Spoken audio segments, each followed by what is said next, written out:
Olá, sejam todos bem-vindos ao Senad. Eu me chamo Fábila, sou professora dos cursos de pós-graduação do Sensupeg e hoje estaremos discutindo a temática manejo do infarto agudo do miocárdio no ambiente intra e extra-hospitalar. Espero que vocês gostem do conteúdo. Vou compartilhar com vocês aqui a aula, um minutinho só. Bom, a título, né, de conceito, certo? O infarto agudo ele é desencadeado, não é? Ele é conceituado cientificamente pela ocorrência, né, da isquemia progressiva com consequência de morte dessas células que povoam o miocárdio, né, que dão vida ao miocárdio. E essa situação, né, essa situação clínica, ela é decorrente aí da formação de um coágulo que, na maior parte das vezes, afeta o fluxo sanguíneo, obstruindo parcialmente ou totalmente esse fluxo, e isso se dá de forma súbita e intensa, e a formação deste coágulo, ela é progressiva ao longo dos anos, né, deste indivíduo, de vida desse indivíduo, certo? Muito bem. Aqui eu percebo, não é, um coração em anatomia e fisiologia normal, ou seja, funcionando corretamente, como é o esperado, em sístole e diástole, com pré e pós-carga, contração e ejeção ventricular, né, coordenados. E na imagem seguinte, no vídeo seguinte, eu percebo ali uma área, não é, necrosada, ou seja, isquêmica com evolução para necrose, não é, evidenciando que aquela porção daquela artéria coronária obstruiu-se, né, parcial ou completamente, impedindo a chegada de fluxo de sangue oxigenado para aquela região do miocárdio, certo? Isso vai levar a uma desorganização no ritmo e frequência, ou seja, no funcionamento da bomba, levando a possíveis arritmias, certo? E se não tratado adequadamente, ou seja, em tempo ouro, né, essa área isquêmica, esse indivíduo pode vir a sofrer uma parada cardiorrespiratória sem chances de sobrevida, dependendo da extensão da área isquemiada, certo? É importante ressaltar que, uma vez tendo tecido isquêmico em área miocárdica, eu já tenho uma alteração no ritmo e eu também tenho uma alteração na fração de ejeção. Parte do meu músculo cardíaco está deteriorado, ou seja, está em desuso, e ele acaba fazendo com que haja uma sobrecarga de áreas adjacentes para tentar manter o ciclo cardíaco. Isso muitas vezes levando o órgão até a outras, né, vísceras acessórias, né, anexas, e que trabalham junto com o cardiovascular, como é o sistema pulmonar, sistema respiratório, acaba levando à fadiga extensa, e é por isso que justifica alguns sinais e sintomas que nós vamos ver na sequência, certo? Como foi visto ali na primeira lâmina, né, a causa mais comum do IAM é a aterosclerose, né, é a principal fator desencadeante aí de um infarto. Essa obliteração do vaso, ela vai ocorrendo ao longo dos anos da vida desse indivíduo, certo? Essas placas de ateroma, elas vão consolidando-se, fixando-se no lúmen interno do vaso, não é? Tornando este vaso, inclusive, um pouco mais enrijecido, certo? Quais vasos, né? As artérias coronárias, né? E quanto maior for a obstrução, maior é o risco de não reversão desta área infartada com o uso de medicamentos ainda no ambiente pré-hospitalar, certo?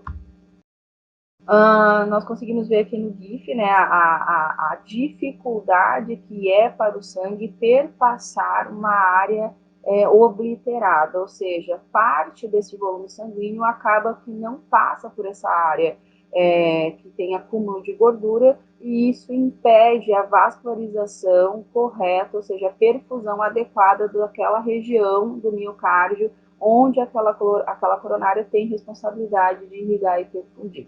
Certo? Bom, ainda como causas não menos comuns, mas presentes, seria o vasoespasmo, né? Uma consequência autonômica que pode se dar, inclusive, por um trauma ou decorrente de estresse, ou até mesmo provocada por outras patologias de fundo neurológico ou vascular, né? O paciente vasculopata, ele sofre com esses vasoespasmos, e é onde é uma contração inesperada e incontrolada deste vaso e impedindo que o fluxo de sangue passe adequadamente por ele, né? Vamos ter a embolia coronária, que é a formação desses êmbolos, né, desses coágulos, né, êmbolos de sangue, que se dão por agregação plaquetária e formação de fibrina, e o descolamento da placa, né, de um destes êmbolos acaba por obstruir uma das artérias, né, tá indo de maior calibre até o menor calibre. A vasculite, que é uma condição que nós vivenciamos agora na questão da pandemia, não é? Ela pode, agora nós tivemos uma vasculite pulmonar e renal, mas tivemos pacientes já com complicações coronárias decorrente à inflamação deste vaso, e o processo inflamatório reduz o lumen por edema, né?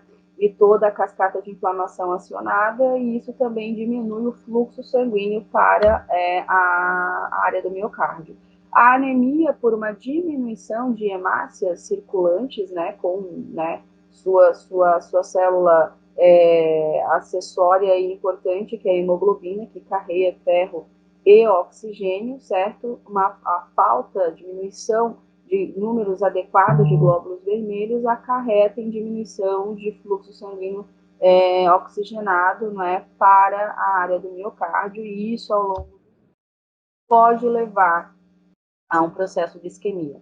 A sepse, né, de forma aguda, ela se dá, né, pelo processo inflamatório e pelo acionar, né, de uma das cascatas mais tristes que tem, que é a da coagulopatia, né? Nós vamos ter um desencadeamento da CIRS e da CIVD, e isso vai levar a uma alteração por vasodilatação, né, da circulação sistêmica, e o miocárdio acaba sofrendo, podendo ter áreas hipoperfundidas e levando então à iminência de um infarto.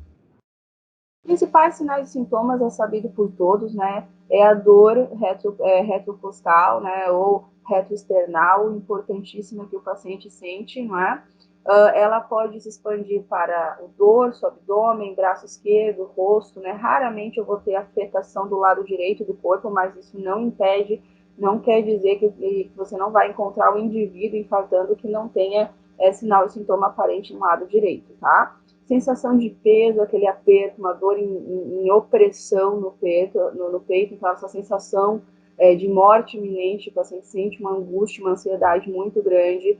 O frio, a sudorese, a palidez são por descarga adrenérgica, na liberação de adrenalina e cortisol, entre outras reações hormonais que decorrem, né, com liberação de mediadores químicos nesse processo, e acaba que tem uma explosão de reações orgânicas relacionadas a descargas desses agentes bioquímicos que são liberados em momentos de estresse, não é? Que vão provocar vasoconstricção, alteração do sistema sensório, e isso é evidente na clínica do paciente, né?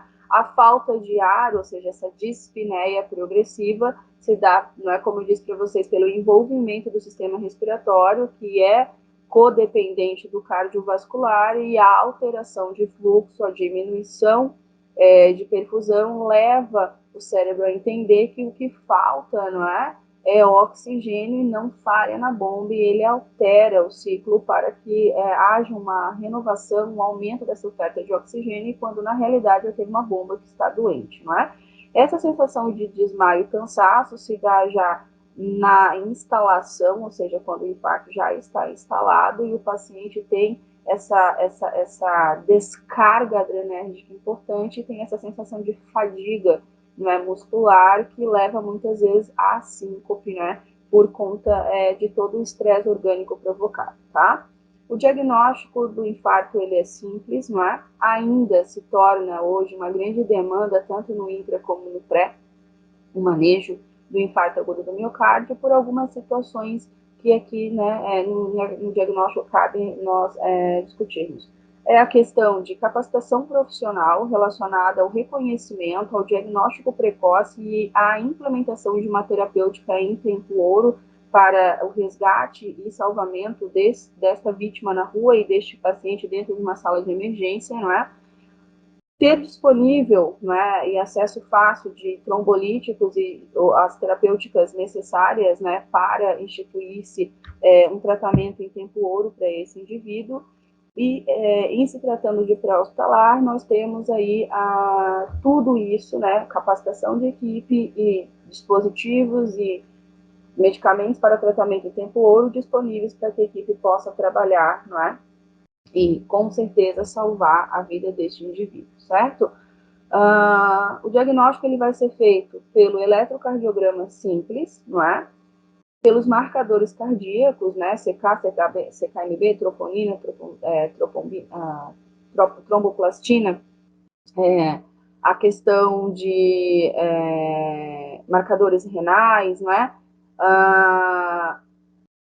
São os principais aí que vão estar sendo envolvidos, né? Na marcação, ou seja, no diagnóstico bioquímico que vai me refletir no infarto agudo do miocárdio. Lembrando que nem todos os marcadores cardíacos vão estar alterados até a sexta, até a 12ª hora de infarto. Então, você tem que estar alerta à clínica do doente, ao eletrocardiograma e, se em dúvida, a angiografia coronária, ela vai te dar a confirmação deste infarto, não é? Hoje, em se tratando de ambiente pré-hospitalar, a gente já consegue efetivar um atendimento com tratamento na rua, né?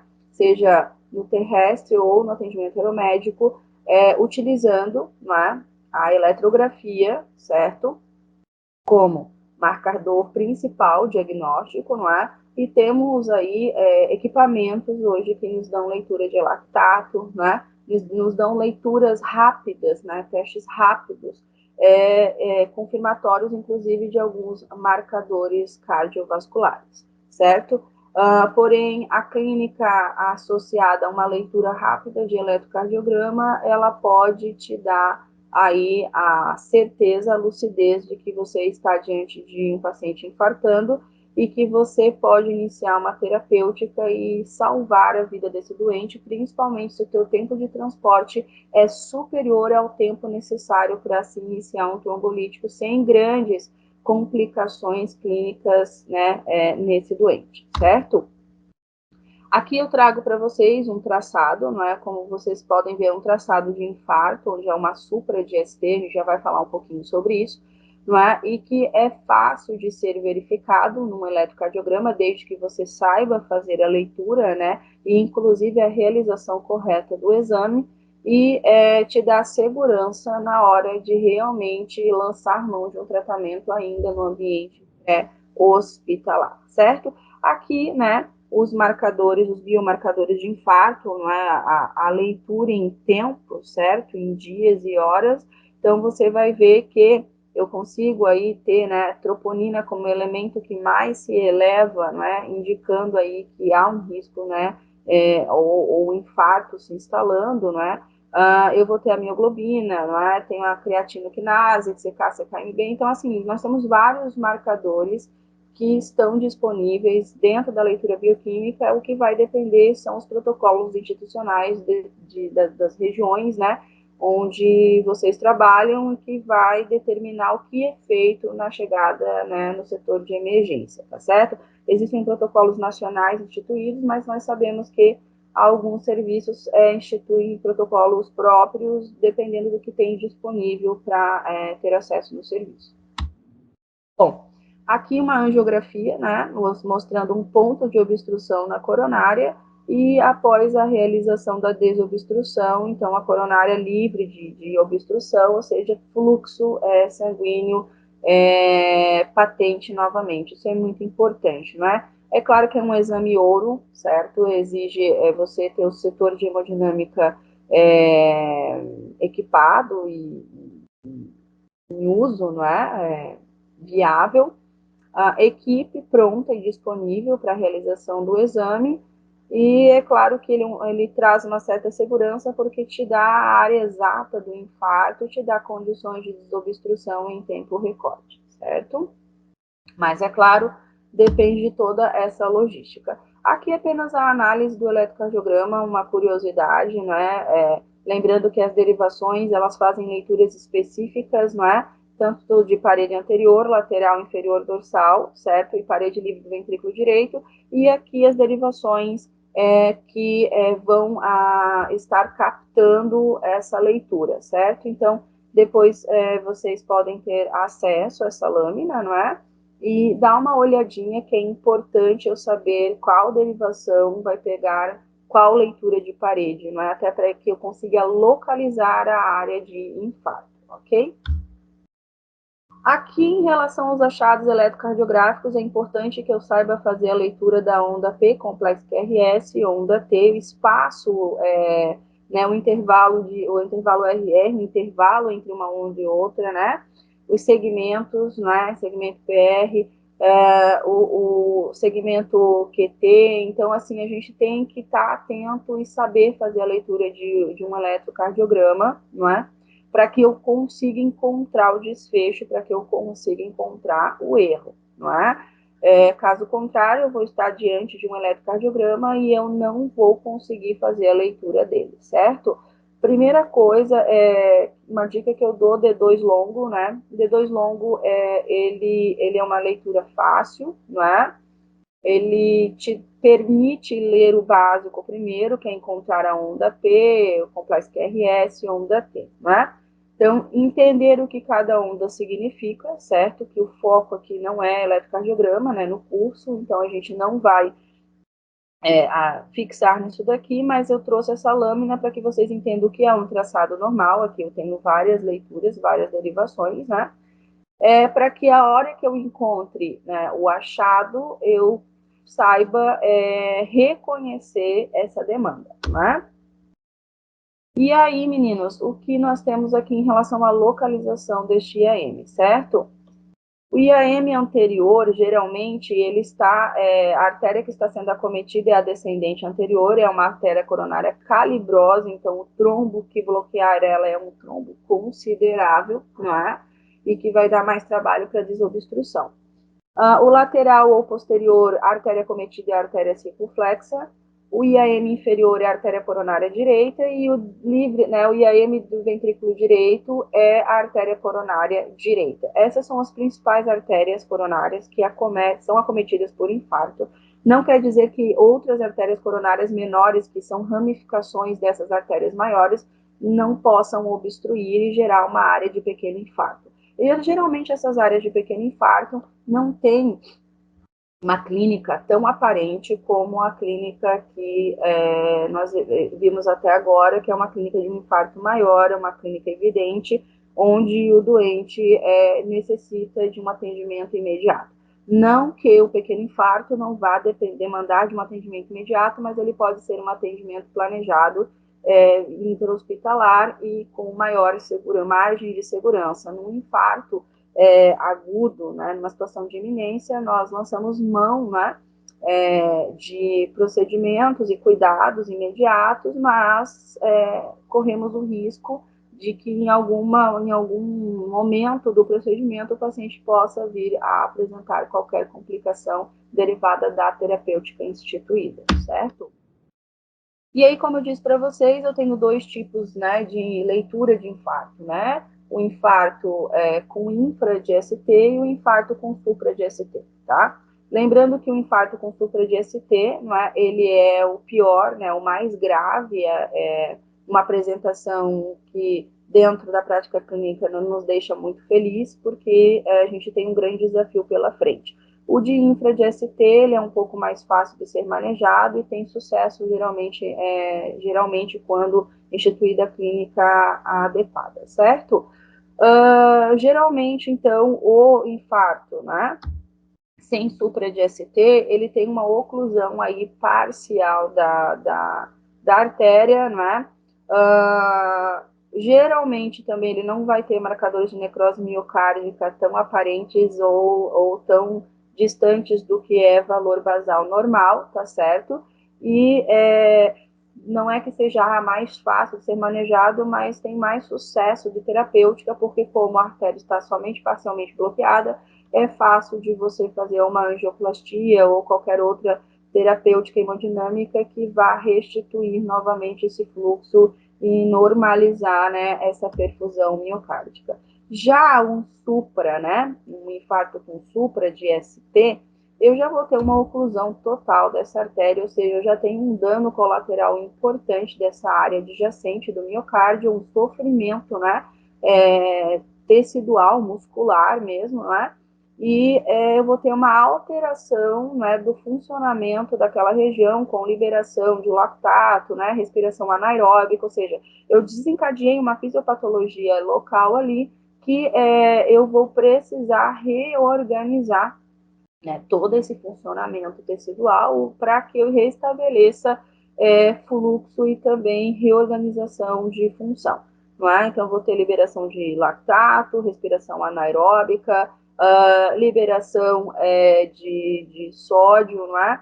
Então, isso vai, e vou ter uma retenção de sódio com liberação de potássio, e isso vai levar a uma alteração no funcionamento da bomba, e a gente sabe que o potássio, ele é um eletrólito que é potencialmente fatal em desequilíbrio no meio intra e meio extra, não é? Então, eu tenho que evitar o prolongamento deste mecanismo fisiopatológico e tentar trazer a normalidade o mais rápido possível àquela área da musculatura do miocárdio que está afetada por uma hipoperfusão, né, um hipofluxo, certo? Em relação aos achados, nós vimos ali anteriormente um achado eletrocardiográfico normal, e aqui você está vendo um achado, né? O primeiro com infra de ST, ou seja, é uma área de infarto, porém você tem um infra, você tem um desnível da onda ST, é muito mais fácil com a terapêutica instituída de você trazer, de você elevar novamente essa despolarização, você vai reorganizar, né, novamente a despolarização e a repolarização miocárdica, retornando ao controle de sístole, diástole e fração de ejeção, ou seja, ali você tá, essa onda representa tudo isso, não é? Uma reorganização de fluxo, uma sincronicidade novamente entre sístole e diástole, contração de ventrículo e uma organização na repolarização e despolarização. O que nós não vemos, obviamente, no eletro abaixo, que é um eletro com supra de ST, né, o eletro de cunheira, de telhadinho, tem vários nomes para ele, né? Então, você tem uma supra, uma elevação da onda S e da onda T, demonstrando que aqui há uma ocorrência, não é, de isquemia miocárdica, uma alteração na contratilidade, na resposta, na fisiologia e na despolarização cardíaca, certo? Então, você tem uma resposta em imagem, em gráfico, dizendo que o coração não está bem, certo? Então, esse é o pior desfecho, né, que é a com supra indica uma oclusão total do vaso, isso indica menor ou zero perfusão e fluxo para aquela área afetada, e as chances de sobrevida desse doente são reduzidas, mesmo com terapia instituída a tempo. Por isso, a importância de iniciar-se o mais precocemente possível o uso do trombolítico, e isso já temos, né, nós já temos evidências científicas na prática clínica de que quando este é iniciado ainda em ambiente pré-hospitalar, as chances de sobrevida aumentam, porque quando ele chega no ambiente intra-hospitalar, onde é repetido o eletrocardiograma, você já tem uma baixa, né? Você já tem um desnivelamento aí da onda, ou seja, você já tem uma redução dessa supra, quase uma normalidade, não é? E isso indica que houve reperfusão local e está havendo reconstituição aí deste fluxo com reorganização da função local, mesmo que parcialmente, mesmo que ele ainda vá precisar de outros procedimentos cirúrgicos, mas você está nivelando novamente a funcionalidade cardíaca, tá? Aqui um desenho rápido lá da segunda, quinta fase de graduação, onde a gente consegue ver ali, né, a setinha azul indicando um infarto com infra de ST sorrindo. O bonequinho sorrindo quer dizer que é mais fácil de você manejar. E um infarto com infra de ST indicando que é mais difícil de ser manejado, tá certo? Aqui no lado esquerdo a gente consegue ver, né, segmento ST normal, com supra e com infra, e com inversão de onda T ainda, onde eu só tenho a inversão da onda, eu não tenho o acometimento da onda S, e isso indica também uma lesão isquêmica que pode estar associada a uma área de infarto, certo?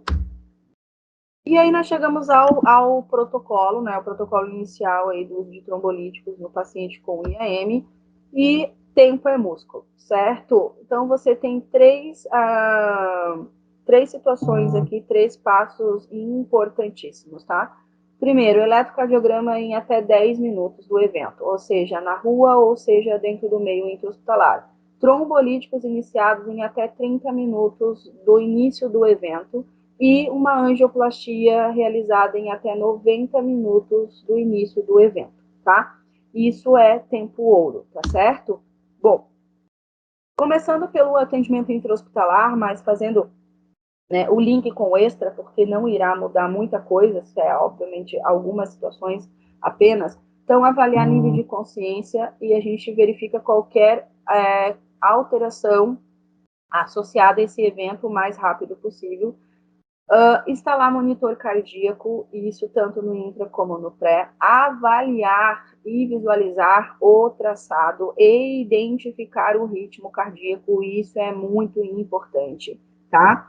Frequência cardíaca, pressão arterial, é evidente que são dois sinais vitais que dão resposta hemodinâmica rápida para que eu entenda como está funcionando este coração. Né? Tempo de preenchimento capilar para eu saber o quanto dessa periferia já está vasoconstricta para garantir permeidade central, né? Verificar se ele está na iminência de uma angina, tem dor pré-cordial, fez uso de isosorbida nos últimos minutos, isso vai impactar diretamente na minha avaliação. A normalidade das bolhas cardíacas é normal que eu consiga auscultar uma B3 ou até uma B4, mas é muito comum B3, ou às vezes eu não tenho alteração de bulha ainda neste momento, e a aferição de pulsos periféricos, certo? Realizar o eletrocardiograma nos primeiros 10 minutos, isso tanto no intra quanto no extra, vai garantir sobrevida. A realização de raio-x de tórax, eu vou em busca de fraturas, não é? A questão de derrames pericárdicos, derrame pleural, né? Aumento de pressão intratorácica, alterações e anormalidades na anatomia do coração, isso não deve retardar o início da terapêutica, a realização desse raio-x, apenas se for de fácil acesso, certo? Oxigenoterapia, tá? Então, manter oxigenoterapia, catéter de 2 a 3 litros a 100% aí nasal e um acesso venoso calibroso em tempo ouro.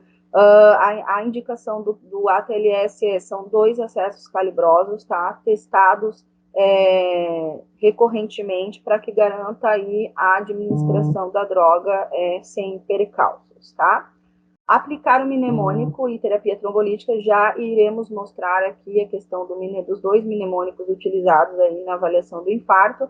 Observe possíveis complicações que possam estar sendo desencadeadas agora, como TEP, trombose, embolia, não é? Alterações neurológicas, como rebaixamento de nível Glasgow 9 para baixo, já indica trombo que fluiu, trombo que obstruiu a nível central, e esse paciente de um infarto acaba evoluindo para um AVC ou até um aneurisma por picos hipertensivos. Então, esse paciente precisa ser encaminhado imediatamente para uma unidade de terapia intensiva e ser conduzido o tratamento do CTI, tá? E claro que a dor torácica, ela é hoje um marcador clínico para a piora do quadro clínico. Então, se ela piora, se ela não melhora, indica que há uma instalação maior, há uma progressão maior dessa área de infarto, tá certo? No pré-hospitalar, então, avaliar nível de consciência, instalar monitor, verificar a leitura do eletrocardiográfico, né, do eletrocardiograma, e obter acesso venoso calibroso com oximetria de pulso. Isso você tem que fazer em, pelo menos no máximo, ou seja, em 10 minutos finais, esse paciente, essa vítima tem que estar com uma leitura aí de um traçado, né, de eletrocardiograma, para que você possa descartar ou confirmar o infarto agudo, certo? O2 suplementar, não é?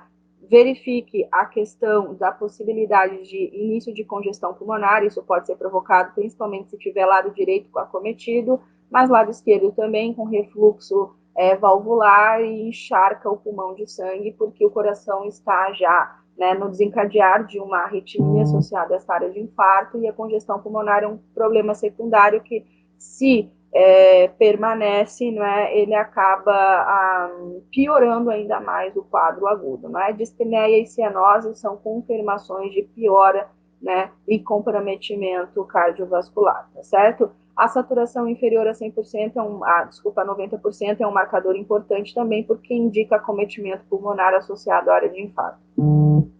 Morfina, certo? Se não houver alívio da dor com analgésicos sem ação central, ou seja, não opioides, a morfina ela deve ser instituída, porém os protocolos de infarto já falam que se você tem a confirmação eletrocardiográfica, você pode usar de forma segura já a morfina como primeira droga de escolha, de 2 a 4 miligramas a cada 5, 15 minutos, controlados, lembrando que morfina, ela altera trânsito intestinal, claro que isso não vai te preocupar agora, mas ela pode provocar alterações no padrão respiratório, não é? E isso faz com que o socorrista precise ficar atento ao padrão constantemente para que você não tenha um segundo problema como uma parada respiratória, tá?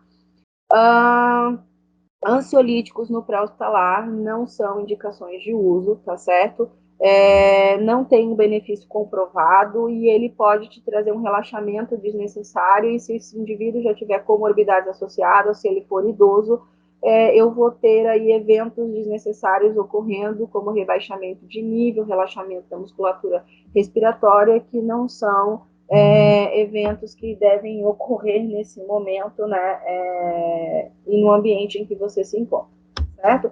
Administrar a terapia trombolítica em tempo ouro, ainda no pré-hospitalar, vai ser encaminhado para o serviço de referência, então repouso no leito nas primeiras 12, 24 horas.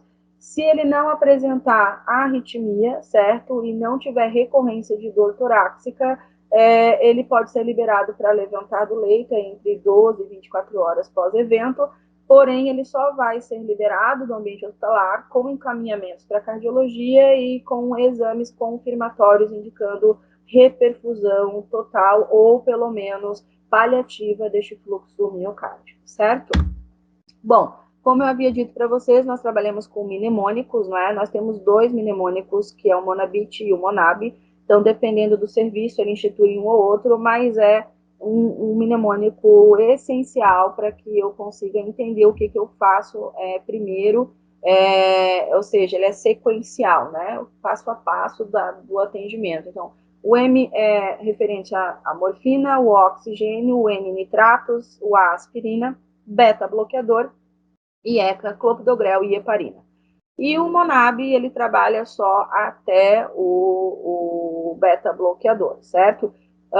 Vou falar um pouquinho de cada um deles muito rapidamente, tá certo? Mas é importante saber que o profissional que vai atender um infarto, ele não pode esquecer de instituir um mnemônico, até para que ele saiba o que ele vai utilizar de cuidados, instituir de cuidados, e o que ele vai usar de terapêutica farmacológica, certo? Em relação a cada um dos eventos, dos medicamentos, rapidamente, então, a morfina, não é? Ela tem efeito analgésico de ação central. Como eu disse, ela é um vasodilatador, certo? Ela vai atuar diretamente na redução dessa resistência da vasculatura periférica e atua entre pré e pós-carga diretamente no ventrículo esquerdo. Então, ela vai reduzir essa resistência, ou seja, atua muito fortemente na pós-carga, dando condições de respirar para esse músculo cardíaco, não é? Geralmente, o instituído é a solução mais 9, tá certo? Os protocolos trazem para aplicar de 2 a 4 ml da solução, mas isso também vai ser determinado pelo protocolo institucional de cada município, de cada região, tá? Ela tem a ação principal, que é de alívio da dor, né? E diminuir um pouco os sinais de toxicidade aí relacionados à região ao acometimento do infarto, né?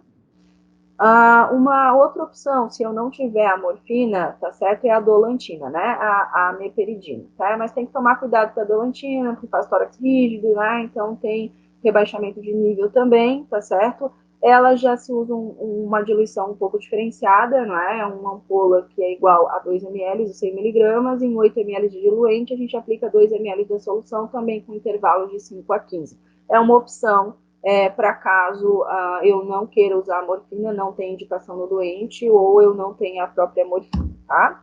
O oxigênio, então, eu vou ofertar, aumentar fluxo, né, para essa área isquêmica, não é? E vai reduzir aí a elevação do segmento ST. Por isso da importância de você, assim que iniciar o atendimento, ou seja, avaliar nível de consciência, você já vai instituir, né? Você vai estar sempre, no mínimo, em 2 socorristas, no mínimo 2 profissionais em sala de emergência.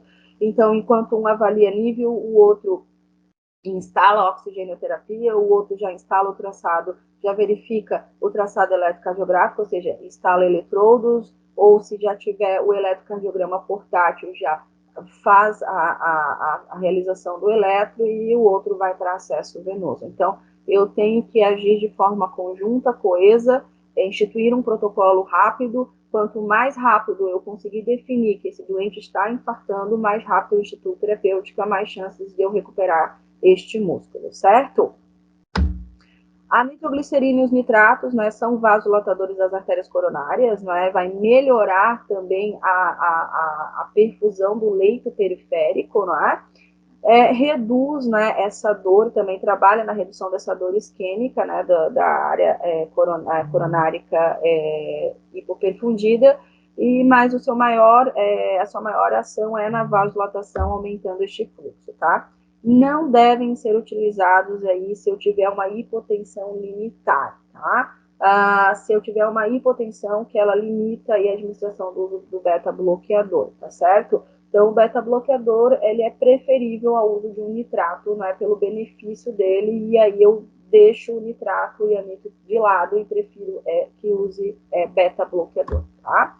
Aqui, como nitrato, eu vou ter, né, o mais comum, que é o dinidrato de isosorbido, o isordil, 5 mg sublingual. Eu posso, no evento do infarto, repetir até 3 vezes, com intervalo de 3 a 5.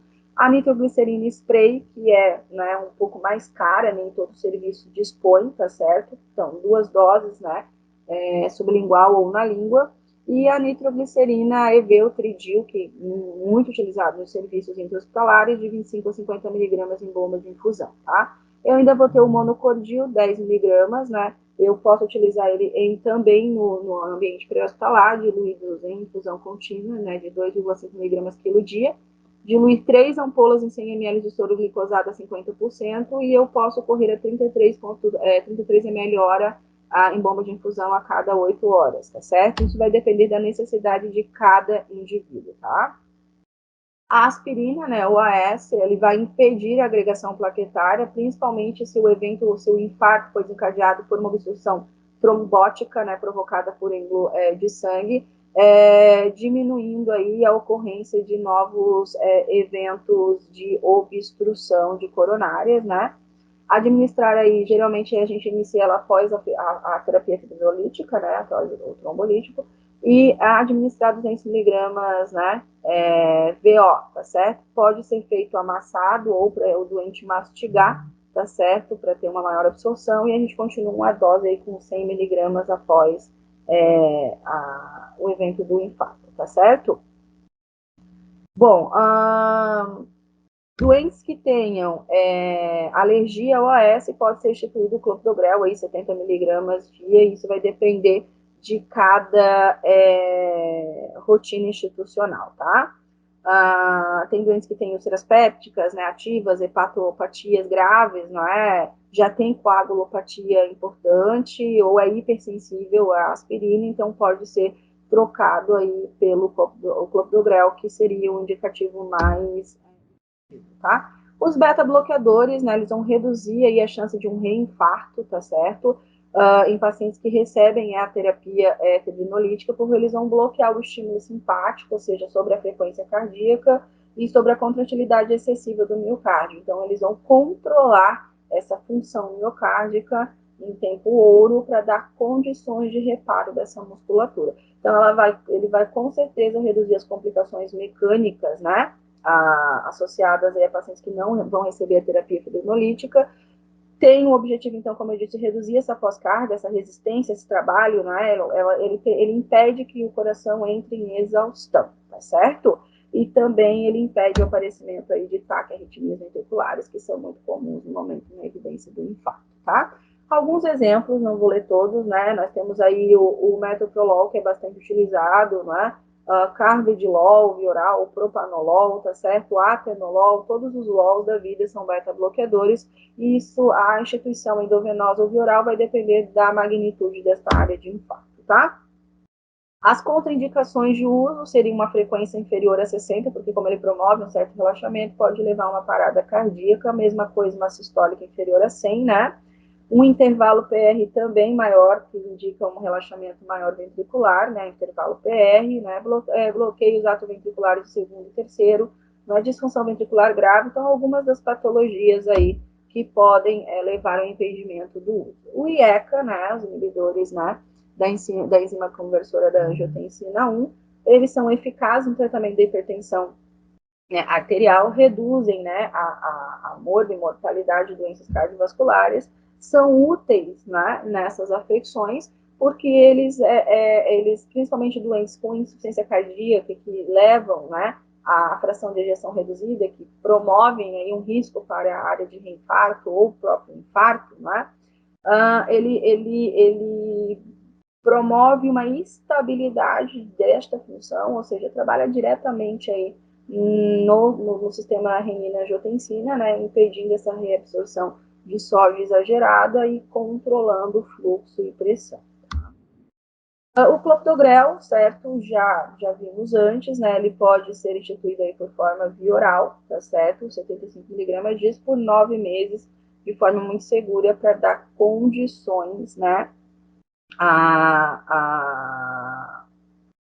de fluxo, né, e trabalho, né, cardíaco, débito cardíaco. Bom, no infarto com supra, né, o clopidogrel é indicado uma dose de ataque de 600 miligramas, a gente considera aí 300 miligramas em pacientes com risco de sangramento aumentado, né, porque ele pode provocar uma alteração de agregação, e sem supra 300 miligramas, né, considera 600 no pacientes tratados aí com estratégia invasiva precoce, né, ou seja, a gente já, nesse caso, instituiu um ambiente pré-hospitalar, o início da terapia. A heparina, não é, que é um anticoagulante, tá certo?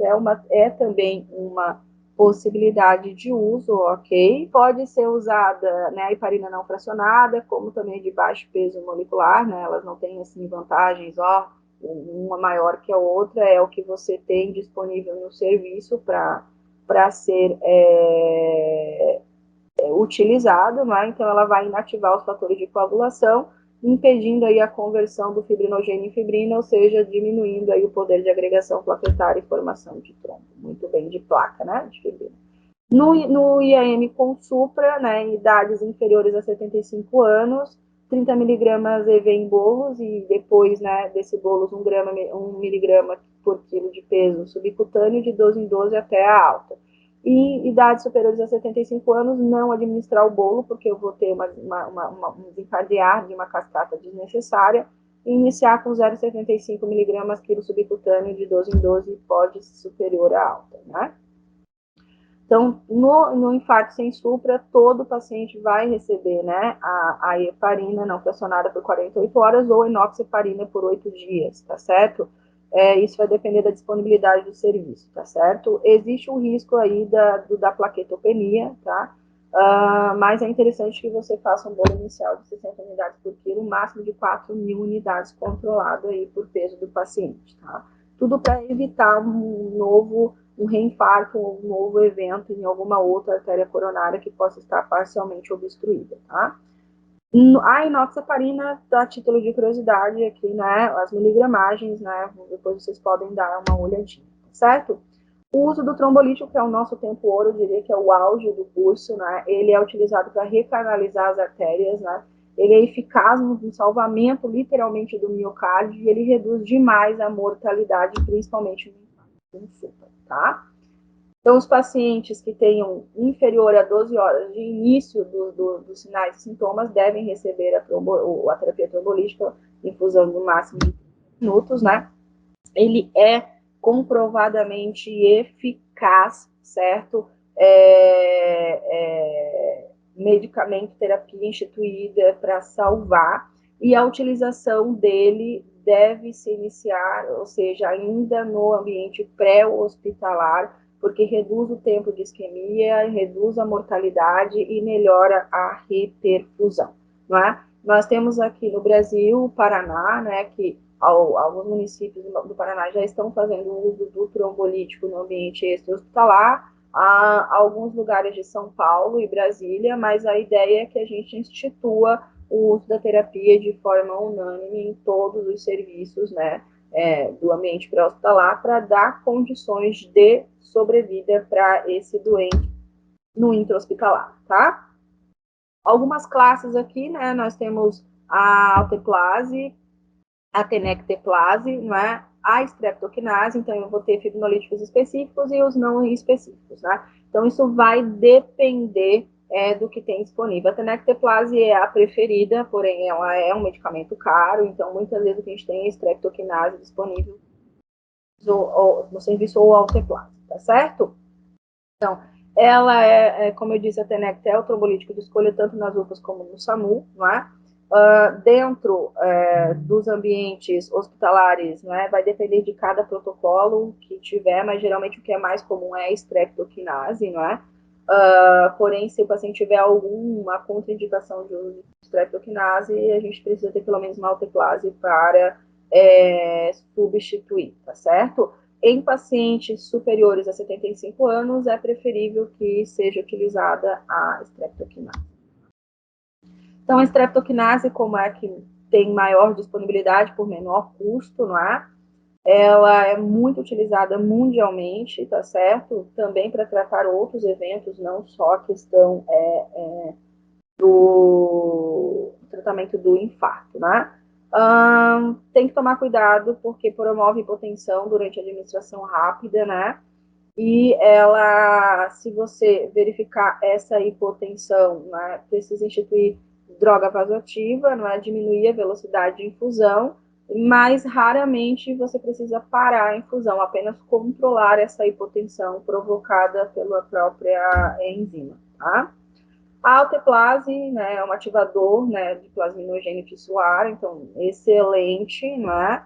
Ela é uma substância aí que é segura de ser utilizada e ela vai reconstituir, ou seja, dar condições para esse tecido endotelial. Ela é feita em duas etapas, né, de 90 minutos. A primeira é feita em bolos, né, 10% da droga é feito em bolos e os outros 90% feito em 30 a 60 minutos aí em bomba de infusão. Há risco de sangramento, vai ter risco de sangramento na streptokinase também, tá certo? Mas é a questão do risco-benefício, ok?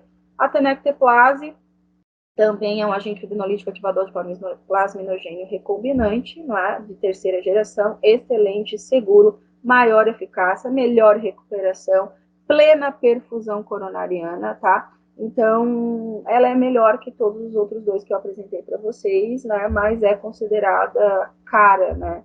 Principalmente para o serviço público, né? Ela é administrada em bolos em dose única, então até a utilização dela é muito mais fácil, né? Ela é a mais utilizada no ambiente pré-hospitalar, tá certo? E deve ser associada ao uso da heparina, né? Porque eu preciso desagregar o mais rápido possível, tá? Então, ela vai reduzir o erro aí de cálculo medicamentoso, né? É indicado para tratamento de infarto nas primeiras 12 horas e após o início dos sintomas, e pode ser instituído dentro e fora do ambiente pré-hospitalar. Terapia mais segura, tá? Aqui eu trouxe as diluições, tá certo? E aí depois vocês podem fazer um print da tela e dar uma olhadinha, tá bom? Em questão de indicações, né? Geralmente, dor precordial típica e eletrocardiograma, né? Com supradesnível de ST, tá?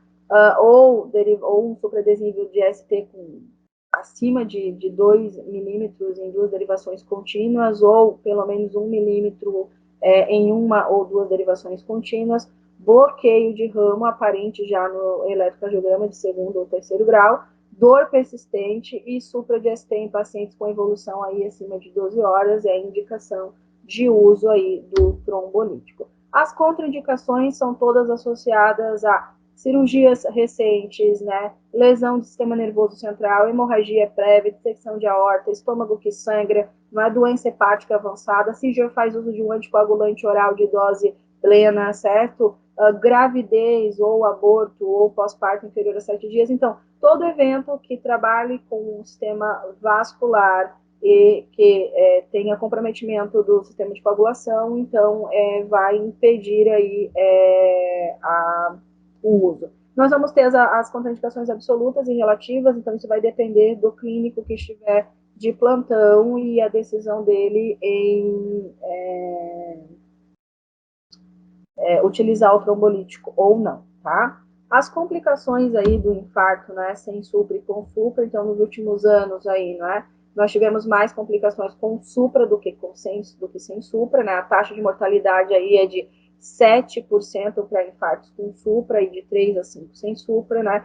A curto prazo aí, né, a mortalidade dos dois casos é similar, né, 12% para cada lado, então vai depender muito das comorbidades associadas, do estilo de vida desse doente, tá? A longo prazo, aí de 3 a 4 anos, a mortalidade com supra, né, é maior, né, sem supra chega a ser maior que o dobro com supra, desculpa, porque é relacionado ao estilo de vida, o doente tem um infarto, não se cuida, acha que já está curado, e quando ele reinfarta novamente, ele tem um infarto fulminante, aí você já não tem mais muita coisa o que fazer, tá?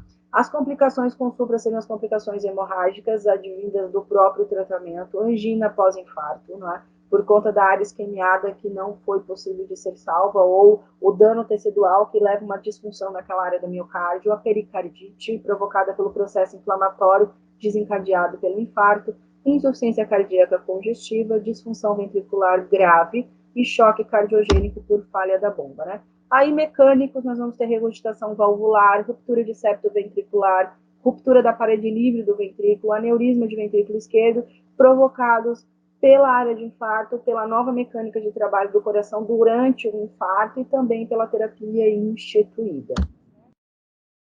As complicações com o uso do fibrinolítico, né, são desde acidente vascular, sangramentos não cerebrais, hepáticos, renais, mesentéricos, gastrointestinais. O uso da streptokinase ela pode levar à hipotensão, então precisando fazer uso de uma dopamina muitas vezes, e a alergia é um evento muito raro, tá?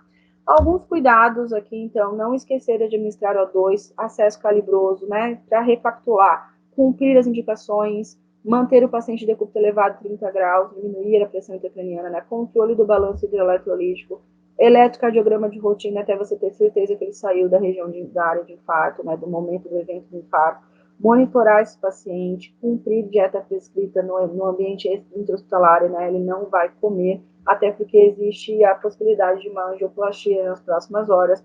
Os sinais vitais devem ser controlados e associados à avaliação clínica concorrente, né, concomitante, e também ficar atento às reações aí colaterais em relação à terapêutica farmacológica, não é?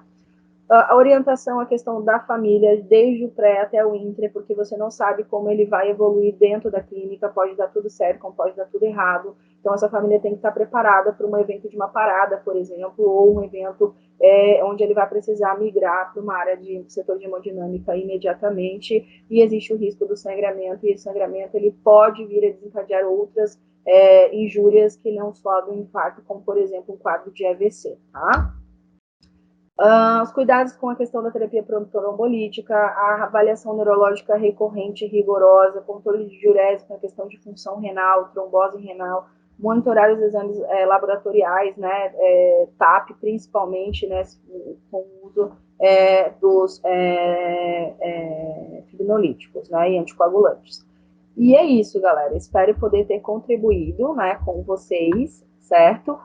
Foi um prazer estar aqui, né, neste evento que está sendo proposto, né, pelo Sensupeg, e deixo aqui o meu e-mail, né, fabilapassos@gmail.com, para quem quiser tirar dúvidas, né, referente a qualquer demanda que tenha sido discutida dentro do curso, ok? Desejo a todos uma boa semana de cursos e nos vemos por aí.